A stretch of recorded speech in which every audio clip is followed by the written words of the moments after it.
ناظرین، قائد اعظم یونیورسٹی جو کہ مارگلا ہلز کے اوپر واقع ہے، اگر آپ اسلام آباد سے مری کی طرف جا رہے ہیں تو آپ کے لیفٹ سائڈ پر آئے گی۔ یہ وہ یونیورسٹی ہے جس نے آج سے کچھ سال پہلے انٹرنیشنل کانفرنس ہیلڈ کی تھی سی پیک کے اوپر، اور دنیا کی مختلف یونیورسٹیز کے اور مختلف ممالک کے مبصرین یہاں آئے تھے ریسرچ کرنے کے لیے۔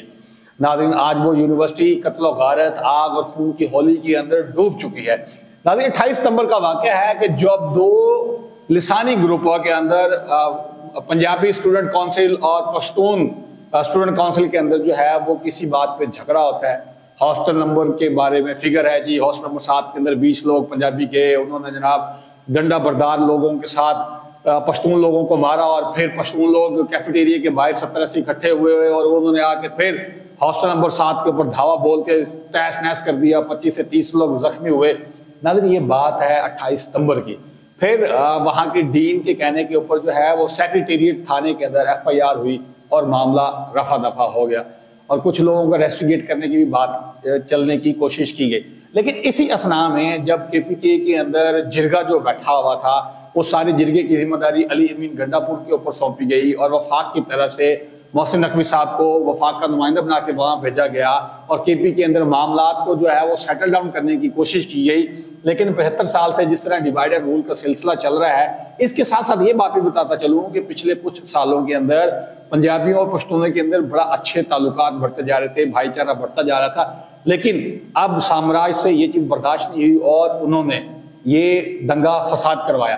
لیکن ہماری حکومت بھی اس کے اندر ملوث ہے، کیونکہ جب یہ 28 ستمبر کا واقعہ ہے اور آج اس وقت 11 اکتوبر ہو چکی ہے، 10 اکتوبر کو یہ واقعہ ہوا، فائرنگ ہوئی، ہاسٹلز کے اندر آگ لگائی گئی، قتل غارت ہوئی، اور بہت سارے لوگوں کو جو ہے وہ پھینٹا بھی لگایا گیا۔ ہماری جو وہاں کی ہاسٹل انتظامیہ ہے، وہاں پہ سارے ہمارے بڑے اچھے قسم کے نوجوان سیکیورٹی کے اوپر مامور ہے، لیکن وہ کیا کر رہے تھے، کن کے حکم کا انتظار کر رہے تھے، یہ تو آپ نے خود فائنڈ آؤٹ کر کے بتانا ہے۔ لیکن سوچنے کی بات یہ ہے کہ اب 20 اکتوبر تک یہ ہاسٹلز بند رہیں گے۔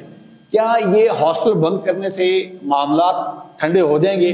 کیا یہ جو یونیورسٹی ہے جو انٹرنیشنل لیول پہ اپنا ایک مقام رکھتی ہے، انٹرنیشنل ریسرچرز وہاں آتے تھے، اس یونیورسٹی نے ملک و قوم کا بڑا نام روشن کیا، اور بڑے پرفضا مقام کے اوپر یہ یونیورسٹی واقع ہے، اس سے جو ہمارا امیج ڈیمیج ہو رہا ہے اس سے کون فائدہ لے رہا ہے؟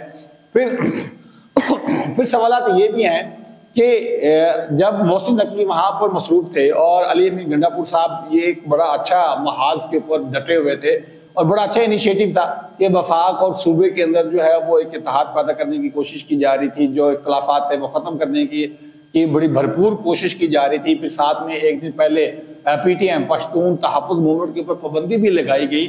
تو ادھر سے گیم کون کھیل رہا ہے آپ کے خیال میں؟ یہ ساری پلاننگ جو ہے یہ کہاں پر ہوئی، کیسے ہوئی، کیا لگتا ہے؟ کمنٹ باکس میں لازم مینشن کیجیے گا۔ مجھے اجازت دیجیے، بہت شکریہ، اللہ حافظ۔